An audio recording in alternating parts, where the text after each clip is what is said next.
So electric potential energy हमने system of point charges की पढ़नी है।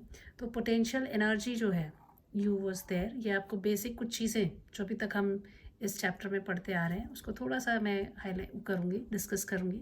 सबसे पहले आपने जो फोर्स पढ़ा था that was always equal to 1/4πε0 Q/Q1 Q2, हम दोनों चार्जेस लेते थे r²। जब इलेक्ट्रिक फील्ड पढ़ी हमने तो 1/4πε0, हम सोर्स चार्ज में सिर्फ इंटरेस्टेड होते थे तो हम चार्ज Q लेते थे अपॉन r², बिकॉज जो इलेक्ट्रिक फील्ड होता था that was force upon the charge, जो चार्ज एक्सपीरियंस करता था। तो this is the test charge use to take, वो कट जाएगा, सिर्फ सोर्स चार्ज रह जाता था। Then we had potential which was equal to 1/4πε0, इसमें भी सोर्स चार्ज ही रह जाता था upon r was the distance. कहीं पे भी पोटेंशियल डिफरेंस की ऐसे पहले डेफिनेशन करने के लिए हमें पोटेंशियल एनर्जी की वैल्यू करनी पड़ती थी। एंड पोटेंशियल एनर्जी किसी भी पॉइंट पर है, ए पॉइंट पे, तो हम उसको बोलते थे कि कितना काम किया जा रहा है एक्सटर्नल फोर्स के द्वारा इन्फिनिटी से पॉइंट इन्फिनिटी टू पॉइंट ए पे लाने के लिए जो काम किया जा रहा है, that work was given as a potential energy. This you have to remember that this is equal to the potential energy. So work done, potential was what? The potential at any point was equal to work done by the external force to bring the charge from infinity to point A per unit the test charge Q0 लेते थे। तो इधर से हम बड़ी easily, अगर हमें potential पता है तो हम वर्क को कैसे लिख सकते हैं, कितना वर्क करना पड़ रहा है, हम डायरेक्टली लिख सकते हैं the charge and the potential eight point A, जो भी उस पोटेंशियल पे किसी सोर्स चार्ज के कारण होगा। This is the concept. ये वाला जो फॉर्मूला है ये आपको बिल्कुल याद रखना है, ये हम यूज़ करेंगे। अब इलेक्ट्रिक पोटेंशियल एनर्जी हम पढ़ने वाले हैं तो सिस्टम ऑफ चार्ज है, तो सिस्टम ऑफ चार्ज की पोटेंशियल एनर्जी हम पढ़ रहे हैं। तो इसका मतलब क्या हुआ, सिस्टम के पॉइंट चार्जेस की जो पोटेंशियल एनर्जी होती है, हमें कितना काम करने के, मतलब सिस्टम ऑफ चार्ज में दो चार्जेस हैं, हो सकते दो हो सकते तीन हो सकते n चार्जेस हैं। तो हम क्या बोलेंगे कि कितना काम किया जा रहा है, टोटल वर्क कहाँ से कहाँ तक आने के लिए, उस पॉइंट पर लेकर आने के लिए। ये आपका मान लीजिए फील्ड है, ये आपका सोर्स चार्ज है, इसका यहाँ फील्ड है, यहाँ पे अगर दो हैं तो इन दोनों को इन्फिनिटी से यहाँ तक लाने के लिए जो काम किया गया, वो काम is equal to the potential energy of this two point charge system. अगर n है तो n को लाने के लिए कितना काम किया गया। और एक फर्स्ट पॉइंट ये, दूसरा पॉइंट जो वर्क होता है from infinity to point A, that is equal to what, कि वो कौन सा चार्ज है जो आप लेकर आ रहे हो, that is your test charge जो आप उधर से उठा के ला रहे हो 1 2 what ever, into the potential eight point A, source charge के कारण कितना है, ये आपके दिमाग में होना चाहिए। तो अगर मान लीजिए दो हैं तो दो में से पहले वाले को, जब ये इधर कुछ नहीं था, पहले वाले एक चार्ज को उठा के लाए, आप Q1 को लेकर आए यहाँ पर, तो यहाँ कुछ भी नहीं था, तो ठीक है वो आ गया आप यहाँ पर, तो यहाँ पे हमें कुछ काम नहीं करना पड़ा, एक लेकर आ गए इन्फिनिटी से। लेकिन जब Q2 उधर बैठा हुआ था उसको लेकर आना है, तो वो इसके पोटेंशियल में आ रहा है, तो फिर हमें काम करना पड़ेगा। तो जो हमें काम करना पड़ रहा है, that is the energy stored in this system. अब इलेक्ट्रिक पोटेंशियल एनर्जी की डेफिनेशन मैंने आपको बताई कि it is a total work done. So potential energy of a system is defined as the total work done in bringing these charges to their respective position from infinity to form a system of charges. अब सबसे पहले हम लेते हैं system of 2 point charges। तो 2 point charges हैं, again I will take a Cartesian coordinate system. हमेशा हर डेरिवेशन में हम इसी तरह से करते हैं क्योंकि इनकी पोजिशन वैक्टर्स भी हमें दिखाने हैं। O इज द ओरिजिन, आपने O ले लिया, this is O origin of Cartesian coordinate system, right? And two particle system ले रहे हैं, Q1 एंड Q2 है, ये इन्फिनिटी पे हैं कहीं पे, Q1 Q2 जो है, these are the 2 point charges initially lying at infinity, पहले ये इन्फिनिटी पर लाई कर रहे हैं, ठीक है. Then Q1 A and B, A B positions where Q1 and Q2 are brought from infinity. ठीक है, इसको इन्फिनिटी से लेकर आगे ये ले लीजिए, मान लीजिए ये हो गया आपका A पॉइंट, यहाँ पर आपका आ गया Q1 और ये हो गया आपका B पॉइंट, ये हो गया आपका इसकी पोजीशन वेक्टर. हमेशा पोजीशन वेक्टर मैंने आपको बोला ऐसे एरो डाल के, R1 वेक्टर इसकी पोजीशन वेक्टर, R2 वेक्टर इसकी पोजीशन वेक्टर, यहाँ पर आपका है Q2, राइट. अब इन दोनों के बीच का डिस्टेंस है, इसको भी हमें, इसकी भी पोजीशन वेक्टर ऐसी आएगी. ये डॉटेड लाइन से मैं ज्वाइन कर रही हूँ इन दोनों के बीच का डिस्टेंस, ठीक है. अब R1 R2 जो है position vector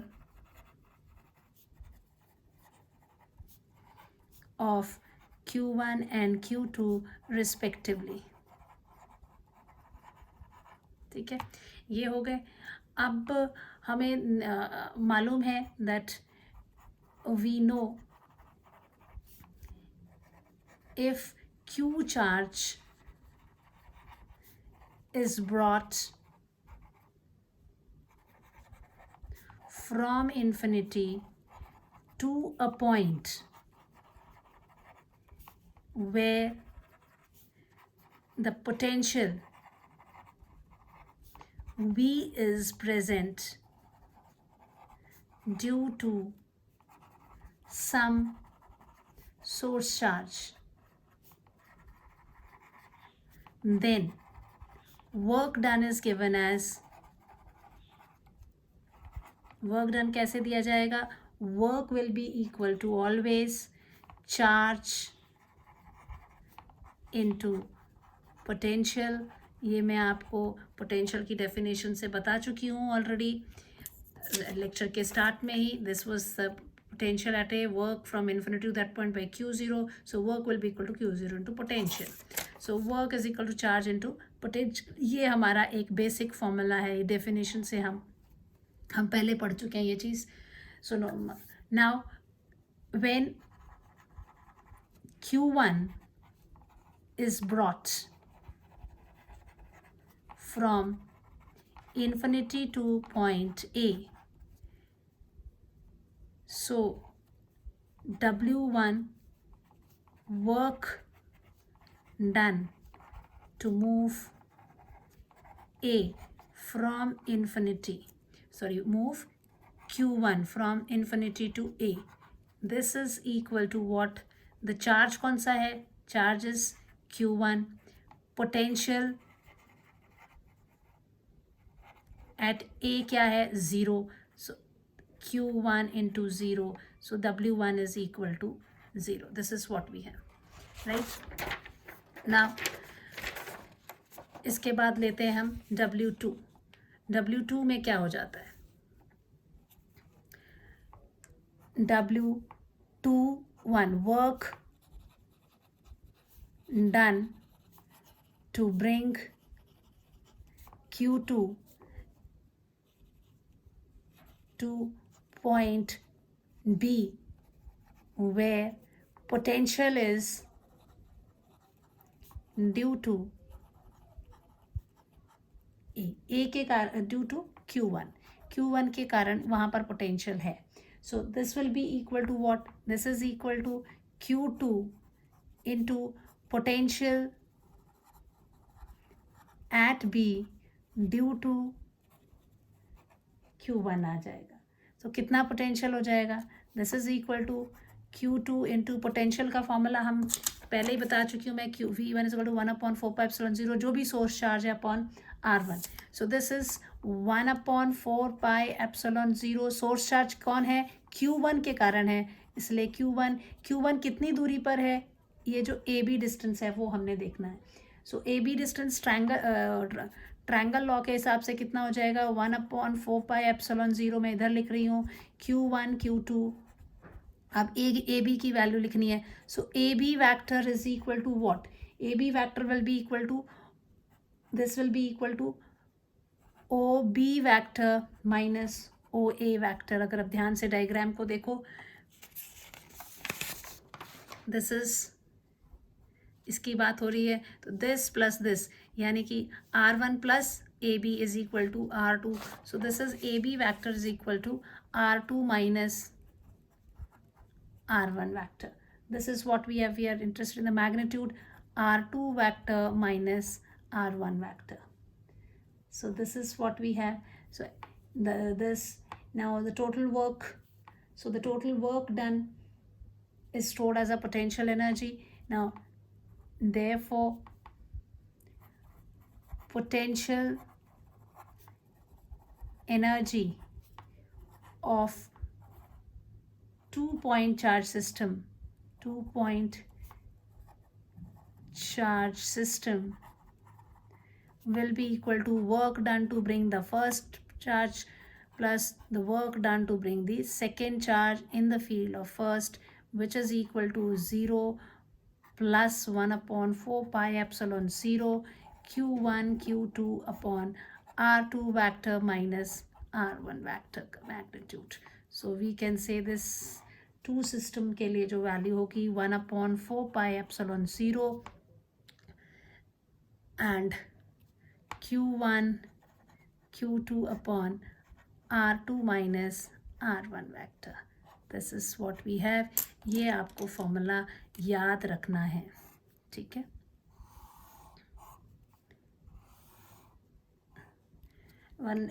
If I take a numerical कि दो चार्ज पार्टिकल्स हैं और मान लीजिए one numerical will do, let q1 and q2 you have 2-point charges, each is having the charge same. q1 is equal to 2 microcoulomb, q2 is also 2 microcoulomb.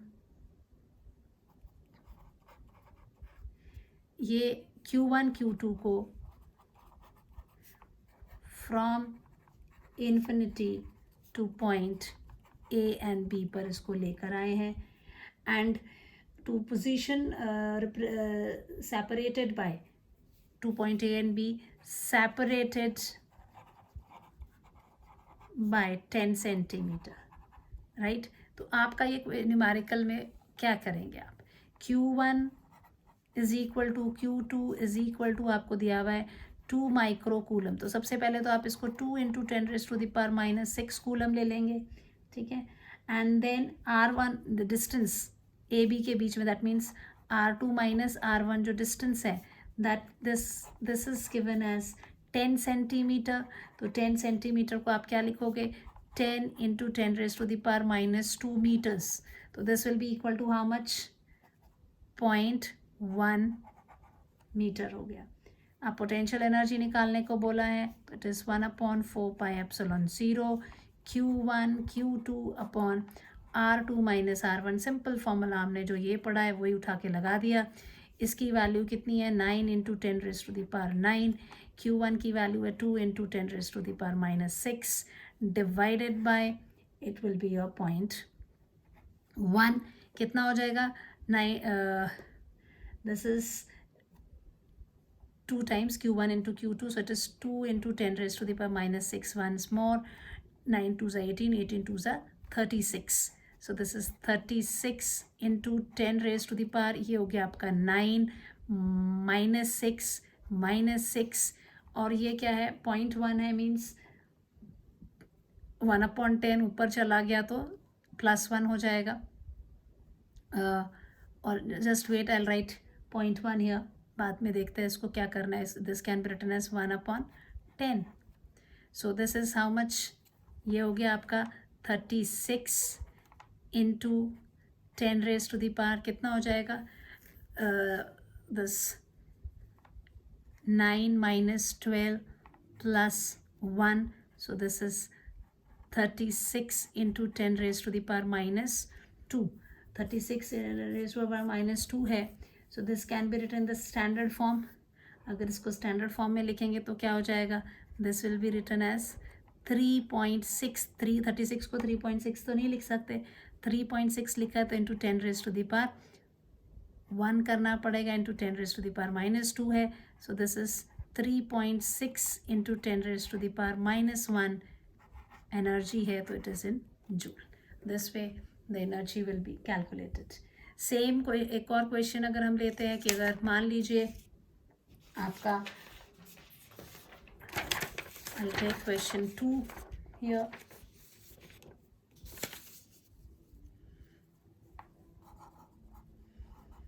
एक और numerical ले लेते हैं कि potential energy in case of dipole. If potential energy of a dipole पूछा हुआ है आपसे कितनी है. ऑफ डायपोल आपको कैलकुलेट करनी है. If charge is given as charge of dipole जो है that is given 4 into 10⁻⁻12 coulomb, इतना दिया हुआ है. And separated by a distance, separation of charge दिया हुआ है. सेपरेशन ऑफ चार्ज क्या होता है? 2L. Distance is given how much? 20 micron. This much they have given 20 micron. So that is equal to this values. ये तो चलो ठीक है, आपकी 4 into 10 है. आपको ये डिस्टेंस जो है R जो डिस्टेंस है सेपरेशन का वो दिया हुआ है कितना? 20 micron, which is equal to what? It is 20 into 10⁻⁻6 meters. अब पोटेंशियल एनर्जी निकालनी है. Potential energy simple, 1/4πε0 Q1 Q2 upon R हम लेते हैं. So this is equal to, आप ये वैल्यूज डाल दीजिए. इसकी वैल्यू आपको याद होनी चाहिए. 9 into 9 into 4 into 10⁻⁻12 into 4 into 10⁻⁻12 divided by, this is 20 into 10⁻⁻6. सो जो चीज़ें कटती हैं वो हम काट देंगे. जैसे 4 ones are 4 5s are 20. Then you have this can be written as 9 4s are 36. So